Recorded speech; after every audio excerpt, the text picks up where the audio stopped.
ગ્રામજનો અને મારા વહાલા વિદ્યાર્થીઓ ભાઈઓ અને બહેનો તમામને મારા નમસ્કાર। આજે હું તમને વ્યસન મુક્તિ વિશે જણાવીશ।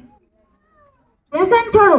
વિશ્વમાં દરરોજ ધૂમ્રપાનના વ્યસનથી 14,000 જેટલા લોકો મૃત્યુ પામે છે। વિશ્વમાં દર વર્ષે તમાકુના વ્યસનથી આશરે 60 લાખ જેટલા લોકો મોતને ભેટે છે।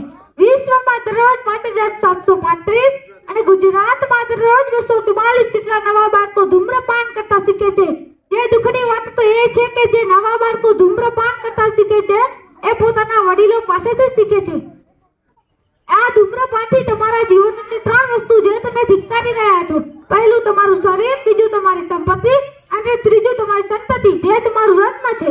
આજે તમને વ્યસન છે તો કાલે એમને પણ વ્યસન થશે અને તમે તમારી આંખ સામે પણ કંઈ જ નહીં કહી શકો। શું કહેશો? બેટા માવા ના ખવાય, તેનાથી કેન્સર થાય છે, તેનાથી ઘણા રોગો થાય છે, કંઈ જ નહીં કહી શકો કારણ કે તમને જ વ્યસન વગર નથી ચાલતું। પહેલા તમે સુધરો અને પછી તમારા બાળકોને સુધારો।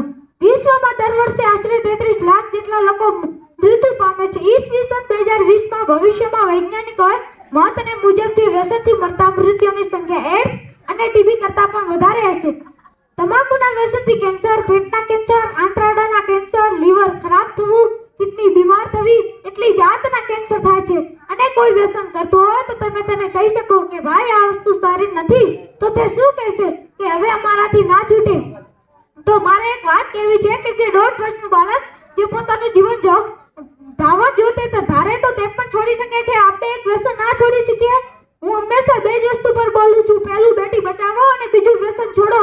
જો મારા પહેલા વિષય પર મા બાપ વિચાર કરે તો મારો આ દીકરી બચે છે ને જો મારા બીજા વિષય પર દાદા, ભાઈ, કાકા, બાપા વિચાર કરે તો મારો ચાંદવાનો બેડો પાર થઈ જાય છે। એમ તે મારે કંઈ બોલવું નથી પણ મારી આ વાત શાંતિથી વિચારજો કે આ જીવન તમારું નથી। તમારી પાછળ કોણ છે? તમારા મા બાપ છે, તમારા પત્ની, બાળકો। તમારા ગયા પછી અમનું શું? પૈસાની તંગીના કારણે કેટલાકના ભણતર છોડતા જ હોય છે। પૈસાની તંગીના કારણે કેટલાકના ભણતર છોડતા જ હોય છે। પૈસાની તંગીના કારણે ક્યારેય કોઈને વ્યસન નથી જોડતા જ। વાત કરવી છે પણ વાસ્તવિક છે। Thank you. બસ